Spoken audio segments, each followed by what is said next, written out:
Did you know the world's most sophisticated jewel thieves pulled off a $3 million heist in under 2 minutes?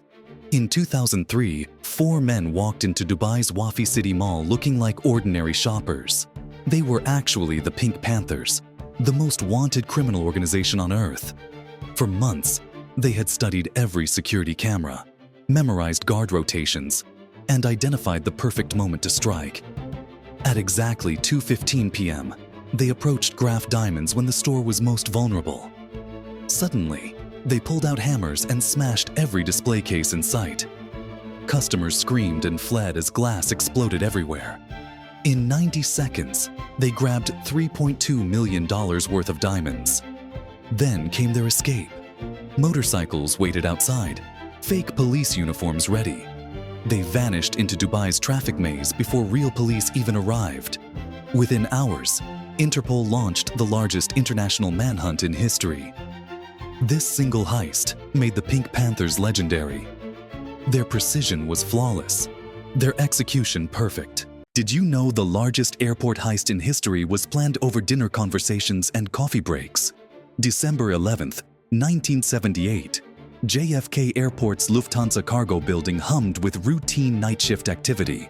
Workers processed shipments, unaware that Jimmy Burke's crew had been watching their every move for months. Louis Werner, a Lufthansa employee drowning in gambling debts, had become their inside man. He revealed the secret: $5.8 million in cash and jewelry arriving from Germany. At 3:12 a.m., 6 masked gunmen stormed the cargo facility.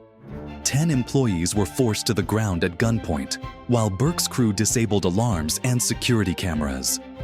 For exactly 64 minutes, they loaded unmarked vans with the biggest score in aviation history.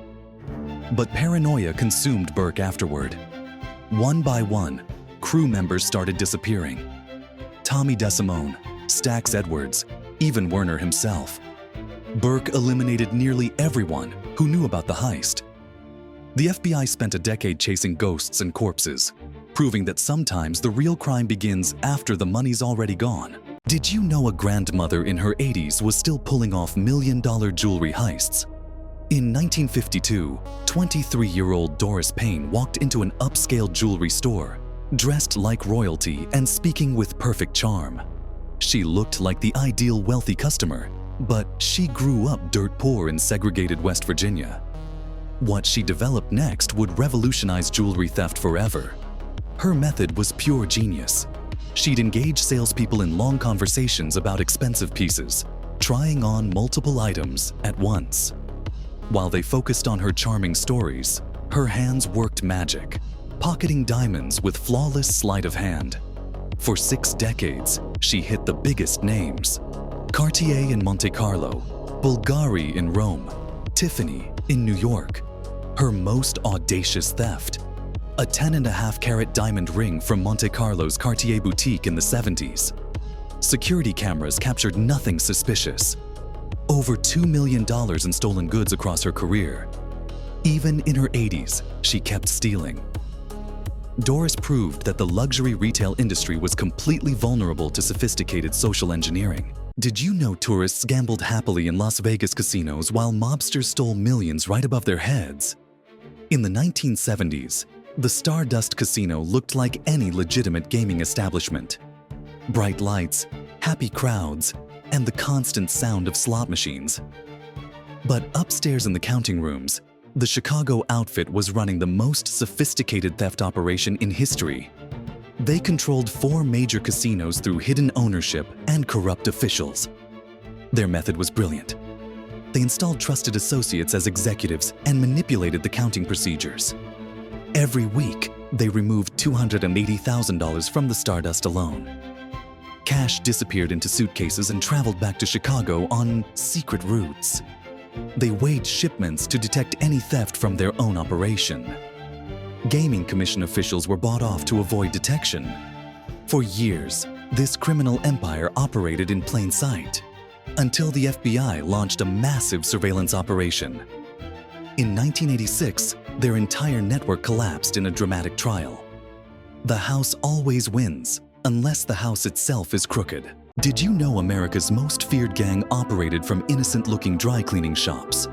In 1927, the Bernstein brothers ran legitimate businesses on Detroit's Lower East Side. But behind the storefronts, they controlled the Purple Gang, the nation's deadliest bootlegging empire. During Prohibition, they hijacked rival liquor shipments in broad daylight and executed competitors without hesitation. Their business model was brutally simple: import premium Canadian whiskey across the Detroit River, distribute to Midwest speakeasies, and eliminate competition through calculated violence. The Cleaners and Dyers War left bodies scattered across the city as they expanded their territory.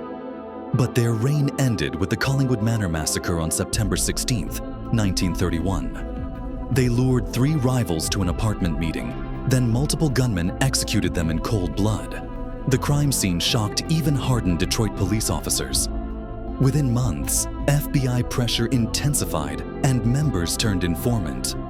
The Purple Gang had transformed from street thugs into an organized criminal empire, but their extreme violence ultimately destroyed them.